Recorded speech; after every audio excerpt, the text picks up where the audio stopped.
Una Sara, Deni, Luis,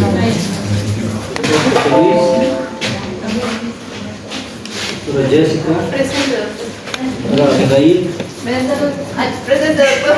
doctor Luis Felipe, doctor Pacha, Presente, doctor. doctor Rafael, Presente, doctor. doctora Andrea, Presente, doctor.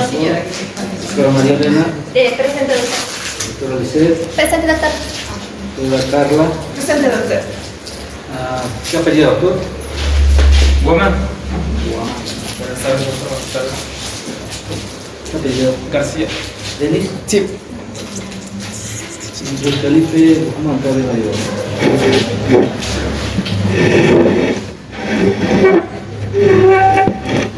Ya llegó la barra. No creo.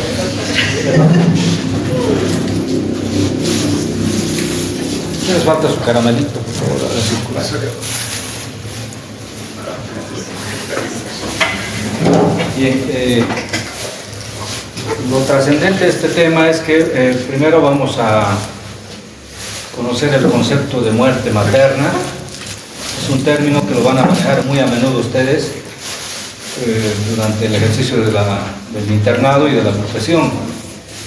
¿Por qué? Se preguntarán, porque en la primera clase comentábamos que una muerte materna no es un hecho aislado, es un hecho que debe preocupar a la sociedad, al Estado y obviamente al personal de salud, y con mayor razón a nosotros que somos el personal que se encarga justamente de hacer diagnóstico, de hacer prevención, de hacer tratamiento, etc. La muerte materna primero tiene que identificar las demoras en las cuales se ha producido. Seguramente acá nos van a explicar las demoras de Tadeusz y Main, que son 3 demoras internacionales. En el país ha agregado otras 2, que probablemente las vamos a repasar de pasadita, pero esas 3 demoras son muy importantes. ¿Por qué? Porque cuando se investiga la muerte materna se tiene que realizar el llenado de una ficha. Esa ficha se llama autopsia verbal. Aunque diga verbal, tiene que llenarse por escrito y eso nos permite saber en qué momento o en qué demora se ha producido la catástrofe. Adelante. Entonces, esta situación nos permite identificar primero si en la causa de la muerte ha tenido que ver la paciente, su entorno familiar, y ahí identificamos la primera demora, porque si la paciente no quiso ir a un servicio de salud y dijo voy a tener el parto tal cual mis tradiciones y costumbres, obviamente no podemos culparle a nadie más.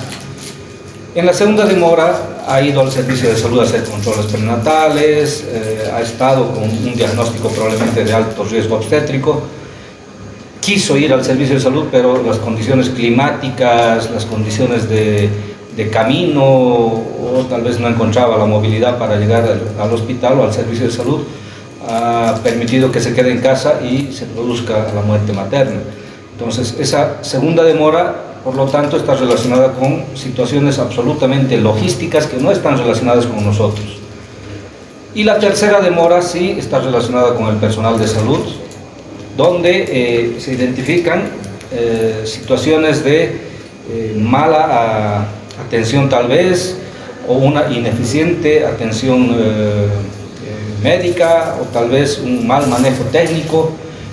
Probablemente había la predisposición del médico, pero no tenía lo necesario para resolver una situación, problema.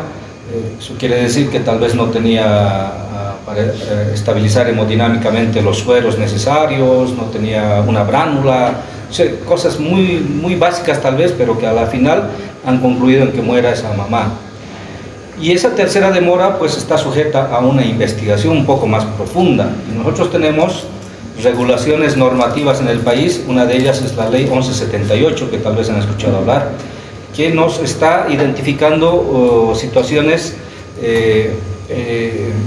establecidas por ley que nos dicen que podemos tener responsabilidades por acción o por omisión, ¿sí? Pero también hay otros tipos de responsabilidades que tal vez nos lleven a mayor investigación de la problemática de esa muerte materna. Y también tenemos dentro del Código Penal una situación importante que es la mala praxis. Dentro de la mala praxis ustedes van a identificar la impericia, la imprudencia y la negligencia. Además, en la ley 1178 está responsabilidades. Hay responsabilidades de tipo civil, administrativo y penal. Cuando hablamos de penal estamos relacionando directamente con la situación de la mala praxis. Entonces, imagínense una muerte materna que pueda ser atribuida a nosotros, nos va a traer problemas, no solamente de tipo académico, profesional, sino también probablemente familiar, y obviamente esa persona que ha fallecido tiene su entorno familiar que estaba pendiente de la salud de esa mamá. Entonces, se hace la investigación de la muerte materna, se llega a conclusiones y obviamente se da un veredicto de por qué ha ocurrido esa muerte. De ahí que es importante que nosotros conozcamos, además que hay situaciones que seguramente han identificado las doctoras en el trabajo, de que la mayoría de las muertes maternas son por causas que probablemente pueden ser prevenibles. ¿Sí? Estamos hablando de hemorragias, de infecciones, estados hipertensivos del embarazo y muchos otros problemas que tal vez los podamos identificar en este pequeño documento, que tal vez lo han visto alguna vez, y si en esta rotación no la están viendo, muy próximamente ya lo van a conocer. Esto se llama Historia Clínica Perinatal Base, ese es su nombre y apellido. Este documento ha sido desarrollado por el Centro Latinoamericano de Perinatología, que ha desarrollado esta Historia Clínica Perinatal Base, ha desarrollado el Carnet de Salud Infantil, ha desarrollado otros documentos, y mal lo llaman esto CLAP, esto no se llama CLAP, ¿sí? Esta es la Historia Clínica Perinatal Base, así es su nombre, que ha sido desarrollado por el CLAP, eso es distinto. Entonces, con este documentito nosotros, como dice su nombre, Historia Clínica, la historia clínica que nos permite identificar datos estadísticos, datos inmunológicos, datos de los signos vitales, un montón de información que vamos a encontrar en este pequeño documento. Ustedes van a ver que las mamás portan un carnet de estas características, es cartón. Esto en cambio es una hojita simple. Esto sí lo vamos a manejar en el servicio hospitalario, y no solamente tiene este anverso, también tiene este reverso en el servicio hospitalario, y todo tiene que estar absolutamente llenado. Por lo tanto, ustedes tienen que estar predispuestos a conocer esta información, y segundo, a llenar esta información para poder hacer diagnósticos que probablemente sean manejables en su momento. Si yo no he identificado un alto riesgo obstétrico, esa mamá llega con un trabajo de parto y nunca le pregunté su fórmula obstétrica, y ni nunca averigüé cuántos hijos tenía, si han sido por parto vaginal o si han sido por parto quirúrgico, etcétera, seguramente estoy exponiendo a esa mamá. Si yo detecto que ha sido una cesárea previa, aquí ya yo les voy a poner en su control prenatal ARO, aquí arriba en letras grandes, y ese alto riesgo obstétrico pues ya me está diciendo: tenga cuidado, doctor, no vaya a cometer errores, ¿verdad? Si es una paciente así chiquitita, ¿verdad? De 1,40 de estatura, ¿será que puede tener un parto normal? No, ¿verdad? Nosotros ya técnicamente estamos aprendiendo que probablemente sea su indicación cesárea, pero tal vez yo no he identificado, y aquí dice, se está evaluando el peso, la talla, signos vitales para ver cómo está su presión arterial base. La mayoría viene con 90-60 de presión arterial y de pronto se dispara a 80-120. Para cualquier mortal tal vez es normal esa presión, pero no para una embarazada que ha estado manejando 90-60 y de pronto se ha disparado. ¿Eso qué me está indicando? Que probablemente esté haciéndome una preeclampsia y que concluya en una eclampsia que le puede llevar a la muerte, a la mamá y también al niño, o a ambos al mismo tiempo. Entonces, este documentito es importante, está muy relacionado con esta presentación que van a hacer de la muerte materna. Identificaremos claramente qué son las demoras, para qué nos sirven esas demoras, y vamos a hablar al final acerca del sistema de referencia y contrarreferencia y los 3 criterios AJO que se manejan en ese sistema. Adelante, por favor. Buenos días, compañeros y doctor. Vamos a hablar sobre la mortalidad materna. Según la Organización Mundial de la Salud, define que es la muerte de una mujer en la cual mientras está embarazada o dentro de los 42 días. No importa durante cuándo ocurre el embarazo o si es ectópico normal. Lo que interesa aquí es la causa que debe estar relacionada con el embarazo o con su atención. Por lo que si una mujer ha sido accidentada, esta no entraría en el término de muerte materna. Se dividen en dos grandes grupos que serían las muertes obstétricas directas y las indirectas. Las directas son aquellas que están relacionadas directamente con complicaciones del embarazo, ¿no? Ya sean el parto o el posparto, como las hemorragias, la sepsis o un aborto o la eclampsia, preeclampsia. Las muertes indirectas se encuentran aquellas que son las más traicioneras, porque la madre muere, fallece, no por culpa del embarazo, sino por culpa de una enfermedad que ella ponía antes de estar embarazada, la cual el embarazo descompensa, se descontrola y la madre acaba falleciendo, ¿no? Como las cerepatías, diabetes, VIH o malaria. Otras definiciones que ayudan a entender mejor el contexto es la muerte materna tardía, la cual son aquellas que ocurren después de los 42 días, pero antes del año en que termine el embarazo. Ya que esto es importante porque las madres salen, ¿no?, del hospital ya con sus hijos, todo parece estar bien, pero pasando los días resulta que tenían una infección o alguna complicación y a los 4 o 5 meses acaban falleciendo. Luego está la muerte relacionada con el embarazo, que es de igual forma las madres que se encuentran dentro de los 42 días o que están embarazadas, pero en este caso ya es independiente de la causa. Aquí sí se incluyen los accidentes, suicidios, homicidios, otras cosas que no estaban en el término de la Organización Mundial de la Salud. Y justamente Bolivia utiliza la definición ampliada, en la cual incluye a todas las madres desde que están embarazadas hasta el año de término, en todos los contextos sin importar la causa, independiente de la causa. Es importante saber sobre la mortalidad de nuestro país porque es un indicador de la calidad del sistema de salud.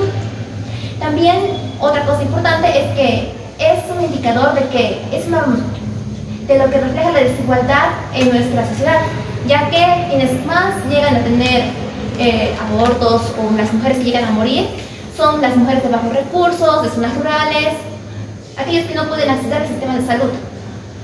Y es un impacto familiar grave, ya que la madre muere, deja hijos fallecidos, los cuales van a seguir con este problema de problemas socioeconómicos.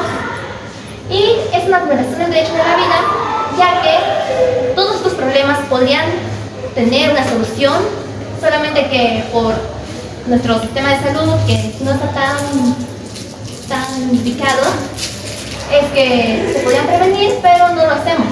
Así que debemos hacer más atención a estos problemas.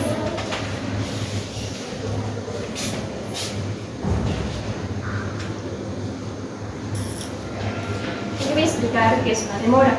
Una demora es el retraso que ocurre desde que aparece un problema de salud hasta que el paciente recibe la atención.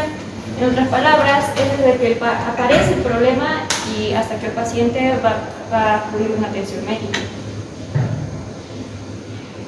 Las demoras, internacionalmente va a existir 3 tipos de demoras, pero en Bolivia existen 5 tipos de demoras.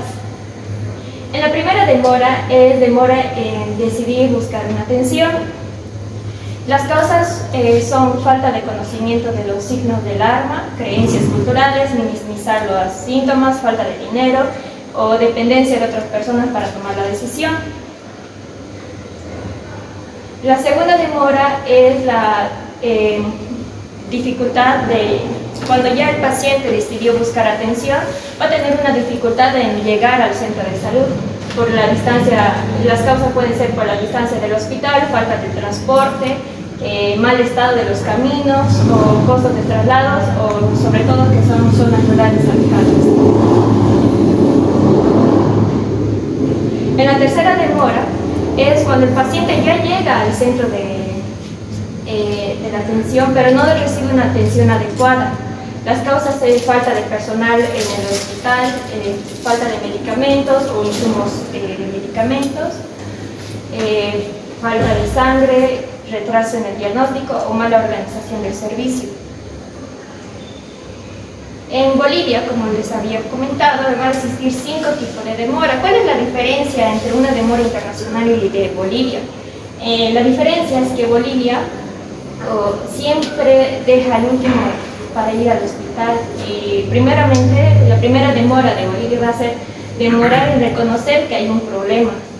Una de las causas va a ser falta de la educación en la salud o desconocimiento de los signos de peligros o creencias culturales, o pensar que los síntomas se pueden pasar o son normales, ¿no? La segunda demora es la demora en decidir buscar una atención. Es cuando está como que quiere ir y no quiere ir al hospital. Es una dependencia mucho de la familia o del esposo para decidir, falta de dinero sobre todo, miedo al hospital o confianza en la medicina tradicional. Después de aquí las demoras, la tercera demora, la cuarta demora y la quinta demora, es casi lo mismo a las demoras de la demora internacional. O sea, dificultad de la tercera demora va a ser dificultad de llegar a la atención de salud, la cuarta va a ser espera al momento de tomar una atención adecuada, y la quinta va a ser el tratamiento, que va a haber una demora en el tratamiento. Bien, buenas tardes, doctor. Buenas tardes, compañeros.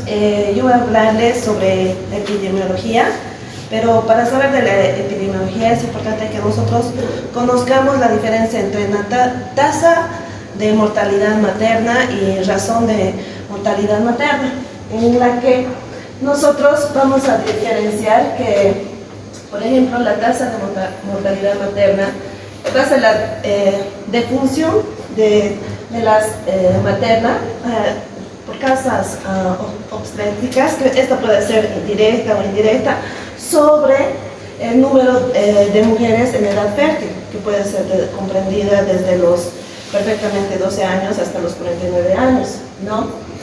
En sí, nos dice que en la tasa de mortalidad, una muerte de una mujer embarazada dentro de los 42 días siguientes de la terminación del embarazo, esto va a ser independiente a la duración y al sitio en el sitio de embarazo, ¿no? Ahora, en relación a la razón de la mortalidad, vamos a decir que este es la defunción materna, ya sea directa o indirecta, sobre el número de nacidos vivos, que va a ser multiplicado por 100.000 nacidos vivos, ¿no? Este va a reflejar el riesgo de las mujeres durante la gestación, el parto y el puerperio, ¿no? Bien, en sí nos dice la tasa de mortalidad a nivel mundial. Bueno, esta está comprendida entre el 2000, que es un estudio que hicieron, ¿no? Y nos indica que ha disminuido a nivel mundial un 40%, es decir, que de 328 muertes que se ha dado el año 2000, ha reducido para el 2023 a 197 por cada 100.000 nacidos vivos, ¿no? Entonces nos dice que cada año ha habido una reducción de la tasa anual promedio de 2.2%, ¿no? Y entonces aquí nos indica incluso que prácticamente países como Venezuela, Haití, son uno de los indicadores que más hay muertes de mujeres. Bien, en relación a nivel de Latinoamérica, nos dice que, por ejemplo, cada año se da muerte de 7.200 mujeres, cada año, esto por complicaciones ya sea en el embarazo, en el parto, en el puerperio. En el año 2000, bueno, hubo muertes, más de 9.210 muertes maternas. y para el 2023 esto había reducido a 7.850 muertes maternas, que casi representaba una disminución del 15%. ¿No? Y en este caso vamos a decir que la razón de la mortalidad materna en las Américas casi se dice que 59 muertes por cada 100.000 nacidos vivos, ¿no? Esto que publica en el año 2023, ¿no? Y nos indican que en Bolivia es el tercer país con más tasa de mortalidad materna, ¿no? En relación a América. Este está después de Haití y Venezuela, con 146 muertes por cada 100.000 nacidos vivos, ¿no? Que se da en este periodo. Bien, sí, en Cochabamba hubo un estudio que hicieron, bueno, en seres que fuimos nosotros, mis compañeras, a investigar, y nos indican que solo había del 2011, pero sí había artículos que podríamos revisar en internet o buscando. Y prácticamente lo que hicimos, bueno, es un análisis donde nos indica, ¿no?, la mortalidad materna y la razón de la mortalidad materna, donde en una población de mujeres embarazadas en todo Cochabamba indicaba que era 28.825 personas que habían dado a luz. Entonces aquí tenemos en la ciudad metropolitana 20.361, en el trópico 4.256, el segundo lugar, en los valles 1.837, en zona andina 1.150 y en el cono sur 1.271. En este caso nos dicen que la mortalidad en todo Cochabamba para el 2024 había 10 la mortalidad de mujeres muertas, ¿no? 7 en la parte metropolitana y prácticamente 2 o 3 en Valle, Andino y Cono Sur, ¿no? Sacando una razón, ¿no?, del 35%, igual de la misma forma 34, 24, 99, 59. Bien, en relación a la epidemiología en Cochabamba, ¿cuáles son las principales causas de muerte materna que podemos ver? Principalmente están indicando las hemorragias obstétricas con el 38%, ¿no? Después estaría lo que es trastornos hipertensivos con el 27%, ¿no? También podemos decir que, bueno, en sí, esto se puede, otras 3 causas que son también importantes recalcar, que vendrían a ser los abortos complicados, ¿no?, que viene a ser el 7%, luego las causas indirectas, ¿no?, que puede ser en este caso por infecciones, ¿no?, por COVID, ¿no?, y lo que vendría a ser también otra causa directa, que sería la embolia del líquido amniótico, ¿no? Esas son las causas que mencionaba en el CENIS, SNIS, sí, SNIS, de sedes de Cochabamba, ¿no? Y aquí tenemos la referencia bibliográfica y las páginas donde hemos obtenido la información de UNICEF y la Organización Mundial de la Salud, y bueno, de sedes, ¿no? Eso es todo, doctora. Un aplauso para el grupo. 1. Ahora sí, aplausos. Sí. ¿Le han dado su dulce al doctor, no? Sí, doctor. ¿Alguien lo va a dar? Bien, me voy a permitir usar su computadora. Sí, está bien, doctora, disculpa, los papeles. Se lo pongo.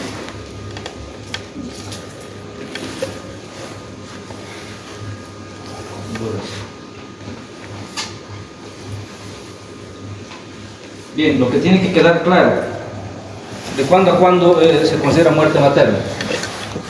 Mientras está embarazada, Desde el embarazo hasta 42 días. para de contar. ¿Sí? Ahora, obviamente puede haber una clasificación donde dice una muerte materna tardía. ¿Hasta cuándo es? Hasta el año. Hasta casi cumplir un año, hasta los 364 días. ¿Por qué nos interesa este concepto? Porque se cataloga dentro de la clasificación internacional de enfermedades. Nosotros tenemos que llenar un formulario donde estamos poniendo los diagnósticos para emitir el certificado de defunción. Por eso nos interesa conocer. Esa es una parte. La otra parte por la cual nos interesa conocer el concepto de muerte materna es por las demoras, ¿verdad? Y ahí hemos identificado claramente las demoras. La primera, ¿qué dijimos? ¿Qué dijeron? No identificar el problema. Sí, que la persona no está, ¿no?, tomando conciencia de lo que probablemente vaya a ocurrir con ella, ¿no? O tal vez su familiar no le apoya, o tal vez un tipo que bebe mucho y la señora le dice estoy con dolor y va a pasar y qué sé yo, y se muere en la casa. Entonces, cuando hacemos la autopsia verbal preguntamos a la familia, preguntamos al entorno comunitario, preguntamos al servicio de salud. Entonces, cada instancia tiene su comité de mortalidad materna. Hay un comité de mortalidad materna a nivel nacional, hay uno a nivel departamental, y en cada servicio donde ustedes van a trabajar tienen un pequeño comité. La mayoría de las veces está conformada por el ginecólogo de la zona donde van a trabajar. No en todos los servicios va a haber ginecólogo, tal vez va a haber un centro de salud, y ese es el presidente de ese comité. Va a conformar además ese comité la participación social. ¿Quiénes serán la participación social? Las organizaciones, ¿no? Puede ser el sindicato agrario, puede ser el comité cívico, alguien en representación de la sociedad va a estar en ese comité. Y también puede estar en el comité un representante de las autoridades, en este caso de la alcaldía, que le correspondería directamente. ¿Por qué? ¿Por qué las autoridades y por qué los representantes de la sociedad? Porque ellos en realidad son los que tienen que ver cómo resolver. Hemos hablado en el primer tema de gestión de salud, ¿se acuerdan?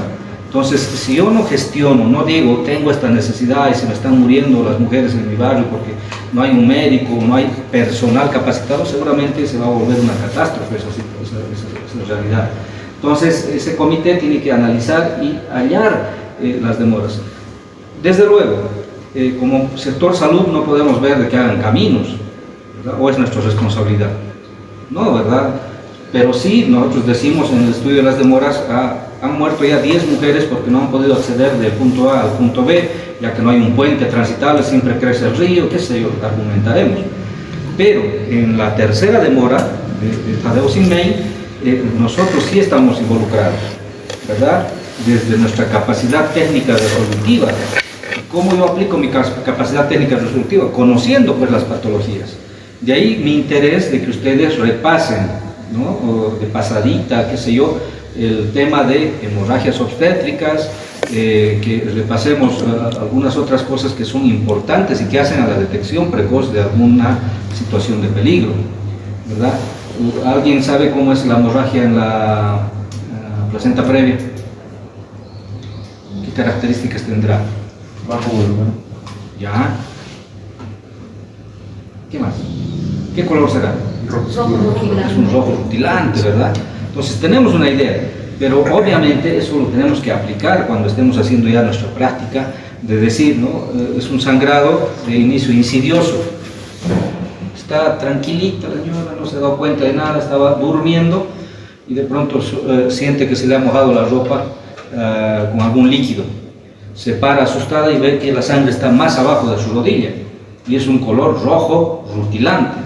Entonces, ¿qué quiere decir? Que era a predominio de reposo, ¿sí? Era un sangrado rojo rutilante y sin dolor, porque estaba tranquilita y echada. Esas son las características que tiene una placenta previa. Versus un desprendimiento prematuro de placenta normoinserta, que puede ser, ¿no?, un sangrado más oscuro, en algunos casos puede tener rojo rutilante, pero la mayoría de las veces es sangrado rojo oscuro, que viene acompañado de dolor intenso, ¿sí? Es el famoso útero leñoso de Valier, se pone duro, tenso, y obviamente no tolera el dolor la señora. Entonces, si yo conozco esas dos cosas, pues yo me doy, si ustedes conocen eso, yo me doy por satisfecho para que puedan hacer un diagnóstico en su momento y puedan actuar. ¿Será que en un primer nivel yo puedo manejar eso? ¿Qué dicen? Mi capacidad técnica resolutiva ya lo tengo que definir. Ustedes como médicos internos todavía tal vez no puedan resolver estas cosas, ¿verdad? Tendrán que activar el sistema de referencia y contrarreferencia. es muy probable que a ustedes les destinen a lugares por acá cerca, ¿no es cierto? Pero también es probable que les manden a poblaciones un poco más alejadas, donde ansiosamente les está esperando el médico de planta del servicio y está esperando a que ustedes lleguen. ¿Para qué? Para que él salga de sus días libres, les va a dejar a cargo del boliche. Él asume que ustedes ya saben todo de la medicina, pero es así, ¿no? Algunos puede que tengan la suerte que hayan rotado ya 9 meses en varios hospitales y sus últimos 3 meses de rotación están yendo a un pueblito. Puede haber esa posibilidad y vayan todos cancheros y diestros y duchos en el manejo. Pero puede haber también la probabilidad de que ustedes vayan directo a una costa a trabajar y esté alejado en una situación periurbana. Aquí en Cochabamba, aunque no crean, la zona periurbana tiene más problemas que una zona del campo, ¿no? Es más problemático todavía. Entonces ustedes tienen que tratar de primero diagnosticar y segundo asumir conducta. Y si técnicamente no pueden asumir conducta, ¿qué tienen que hacer? Activar el sistema de referencia y contrarreferencia. ¿Qué quiere decir? Que vamos a manejar 3 conceptos. Se llama referencia adecuada, referencia justificada y referencia oportuna. Son los criterios AJO, que seguramente van a escuchar ustedes muy a menudo. ¿Y qué quiere decir una referencia adecuada? ¿Qué se les viene por la cabecita? ¿Qué será adecuado para referir? Ya. 1. Si yo no puedo manejar técnicamente, por ejemplo, ¿no? Lo que hablábamos, una placenta previa, he hecho mi diagnóstico, placenta previa, no puedo yo resolver en mi servicio, a no ser que esté capacitado, qué sé yo, ¿no? Como ginecólogo, pero ni el ginecólogo en un primer nivel no va a poder manejar, tendrá que mandar a un lugar donde haya quirófano tal vez, o unidad transfusional, no sé, es más complejo el manejo, ¿sí? Entonces lo adecuado es estabilizarlo hemodinámicamente. Obviamente si tiene una hemorragia masiva, ¿cómo lo estabilizaré hemodinámicamente? ¿Qué haré? Reponer reponer, ¿sí? Entonces, ¿y cómo lo repongo? Dependiendo, ¿no? Yo lo evalúo. Si está pálida como papel, voy a decir, pues está entrando en shock hipovolémico, tengo que ponerle 2 vías permeables, ¿verdad? ¿Con qué? ¿Con coloides? Primero solución salina, lactato. Ya, eso se llama ¿qué cosa? Cristaloides. Cristaloides, ¿verdad? Entonces yo le pongo, ¿no? Una vía aquí, otra vía aquí, y le pongo cristaloides a chorro, cualquier cristaloide. En ese momento es bienvenido cualquier cristaloide para una hemorragia, ¿sí? Obviamente hay cristaloides que en otros casos, por ejemplo un TEC, no le puedo poner yo una solución glucosa al 5%, mucho menos al 10%, porque hay la posibilidad que aumente el edema, ¿verdad? Pero sí en una hemorragia le meto a chorro, en cualquier tipo de hemorragia, si yo le meto a chorro, y peor si es una hemorragia obstétrica. Pues le pongo vía y a chorro. ¿Qué más? Antes de eso, pero ¿qué cosa haría yo con ese paciente? Una revisión completa, ¿verdad? Entonces, para hacer la revisión completa yo tengo que ponerle una ropa de mi servicio, una bata, aunque parezca medio tonto, es un requerimiento que tienen los centros de referencia. A veces, por la desesperación, qué sé yo, nos entorpecemos y enlentecemos en el razonamiento y le ponemos el suero y le mandamos tal cual con su pollerita y con su ropa y al otro servicio. Se supone que si llegan al otro servicio va a entrar directo a quirófano, dependiendo qué conducta vayan a asumir. No le van a estar cortando ahí todavía la ropa. Reniegan y ahí nos ponen una X, ¿no? Donde dice AJO, tienen un sello así grande los servicios de referencia, ¿sí? Y ahí dice AJO. Entonces, si no está adecuado y suficiente que esté con su ropa, le ponen una X. Ya habla mal de ese servicio que ha referido, y del médico, obviamente, y peor de los internos que van a decir, se van a hacer decir disparates, ¿verdad? Entonces, lo adecuado es que vaya con una ropa del servicio que está transfiriendo, con una estabilización hemodinámica. Si está perdiendo sangre, ¿verdad? Ya le estoy reponiendo líquidos. ¿Qué más tendré que ayudarle para soporte? ¿Qué más tendré que ponerle? ¿Qué cosa transporta la sangre? Oxígeno. Por lo tanto, ¿qué tendré que ponerle? Puntas nasales tal vez, y si es muy crítica la situación, no está saturando bien, una mascarilla facial. Cuando estamos con 5 litros por minuto ya es mascarilla porque se supone que no está saturando bien. ¿no? Y mientras tanto, 2 litritos, 3 litritos por puntas nasales, pero ya cuando pasa de 5 es mejor ponerle una mascarilla hasta estabilizar. Y vamos midiendo su saturación, ¿no? Si está equilibrando o no. Entonces, eso significa estabilización hemodinámica, ponerle su vía, ponerle su oxígeno para que se vaya de referencia a otro servicio. Si estoy solo en mi servicio de salud y está el chofer, está el paciente crítico, ¿será que le mando, porque yo estoy solito en mi servicio, no puedo cerrar el boliche? ¿Será que le mando solito a ese paciente crítico con el chofer? ¿Qué harían ustedes? Jamás se puede mandar solo al paciente con el chofer. El chofer tiene que hacer lo que tiene que hacer, ¿no? Ir del punto A al punto B, pare de contar, por más que sea paramédico, ¿sí? No puede ir solo el paciente, porque en el transcurso puede convulsionar, puede acabarse la vía, puede, no sé, producirse un parto, tantas cosas que pueden ocurrir en el transporte. Por lo tanto, siempre tiene que ir acompañado por un personal de salud, sepa o no sepa la conducta, pero tiene que estar ahí, sea interno, licenciada, auxiliar de enfermería, médico, residentes, a veces van de a 2 porque es crítica la situación, ¿verdad?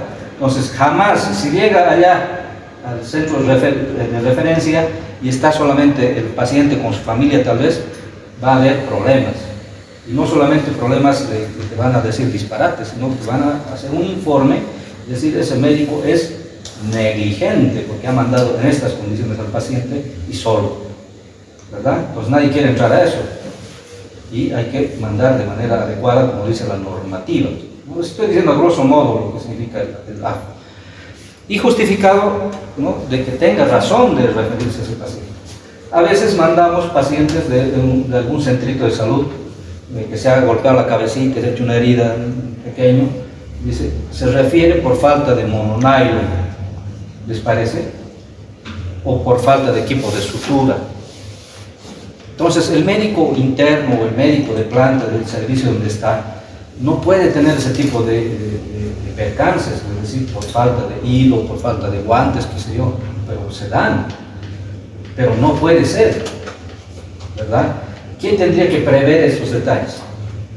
El que está yendo a trabajar ahí, de decir, a ver, ¿con qué voy a contar? Y hacer un escaneo, decir, aquí tengo mis hilos, aquí tengo mis gasas, mis guantes. Podremos ser lo más machotes que nos creamos, ¿no es cierto?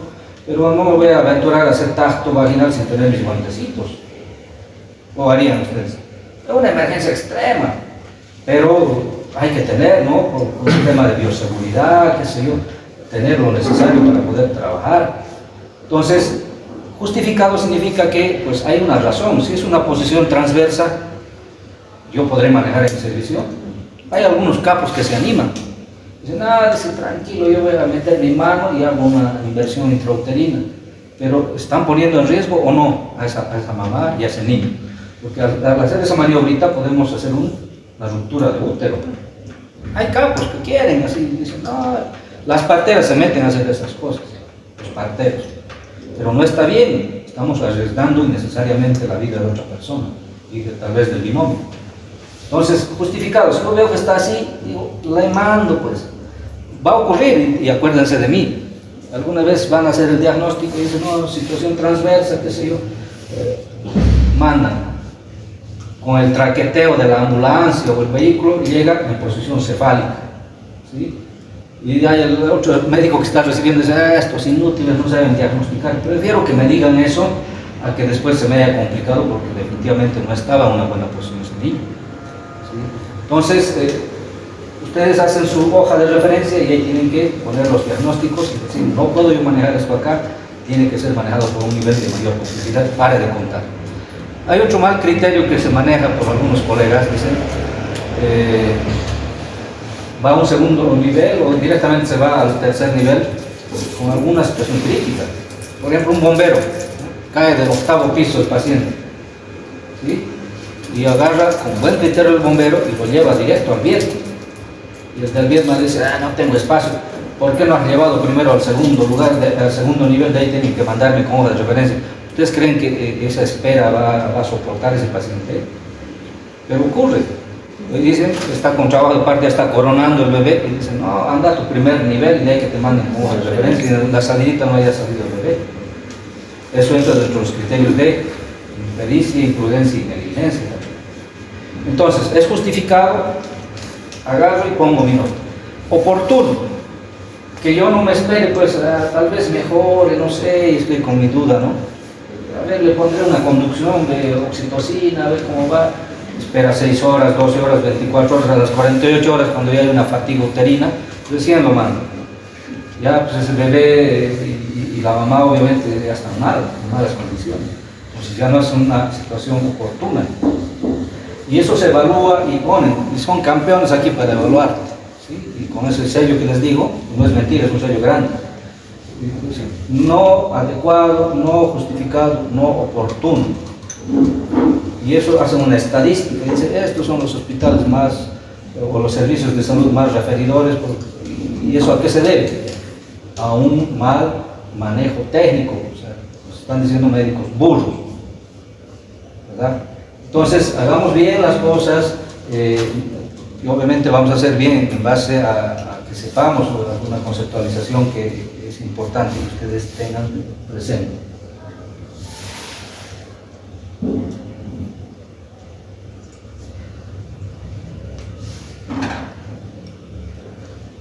Entonces, ya lo dijimos, nuestro sistema se evalúa constantemente y decimos si estamos bien o no como sistema de salud. Y estaremos bien actualmente con nuestros indicadores. Estamos en una crisis, pero estamos haciendo los esfuerzos. Los datos que han mostrado hace rato parecen halagadores, ¿no? Porque ha dicho que en Cochabamba, ¿qué dijo la doctora? Que en Cochabamba hemos bajado, ¿cuánto? 39 la razón de mortalidad materna. Sí. Algo por ahí le entendí. A nivel federal. Ahí está. 35. 35, como Cochabamba. ¿Y con cuánto estábamos en el informe del 2016? 188. Ahora esto, no sé si es dato oficial del CEDES, ustedes me dicen que es del SNIS de Cochabamba. Sí. Bueno, me alegraría enormemente, ¿no? Y les felicito si es que han ido a buscar esa información al CEDES.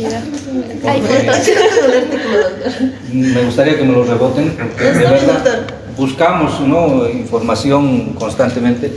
Y lo que yo les decía en la clase inaugural es de que había un dato de que teníamos 146 muertes maternas según el UNFPA, ¿no? Creo que han informado por ahí que 146 muertes maternas. Entonces, de 160 a 146, alguito se ha mejorado. Seguramente ustedes, cuando ya estén de médicos internos, van a hacer su pequeño esfuerzo también para, primero, detectar situaciones de alto riesgo obstétrico, tratar de manejar a través del sistema de referencia y contrarreferencia adecuadamente. Van a tener una práctica de rotación por habilidades de ginecobstetricia, donde también van a hacer diagnóstico. Es muy corta la estancia en habilidades de ginecobstetricia, pero bueno, al final es eso o nada, ¿no es cierto? Y les van a enseñar a manejar el código rojo, les van a enseñar a manejar situaciones de hemorragias, y nada más estamos haciendo la parte de sensibilización sobre la temática. Como verán en estos cuadros, la mayoría de las patologías que se mencionan, decíamos que eran prevenibles, ¿no es cierto? Y la hemorragia obstétrica, ¿a partir de qué se puede prevenir? De un control prenatal adecuado. ¿Y cuántos controles prenatales se debe realizar según el SNIS? 4, mínimamente 4. Y con eso estoy yo más o menos garantizando de que no haya problemas. Entonces, el sistema de salud nos dice que tiene que haber 4 controles prenatales, parto institucional, que sea un servicio, ¿no?, y el control posparto para evitar que haya complicaciones. Y hemos visto también que una gran cantidad de las muertes maternas se produce en el puerperio, en el posparto. Y de ahí que tenemos que saber reconocer también las 4 T's. Los doctores que van a hablar de hemorragias obstétricas, ahí van a ver, ¿no?, las hemorragias de la primera mitad, de la segunda mitad, y las hemorragias postparto que están identificadas y que nos van a ayudar a entender este fenómeno para que podamos hacer lo necesario cuando ya seamos médicos internos de aquí a ICI, ¿Cuántos meses? 7 meses. Más debe ser. No, sí. Es 9. 9. Una nada, ¿no? Ya les he dicho, ya huelen a povidona. Clorexidina. Bien, estaba bueno el tema. Los veo cansados, vayan a descansar. Nos vemos la siguiente semana con hemorragias. Un gusto verlos, estaba bueno el tema.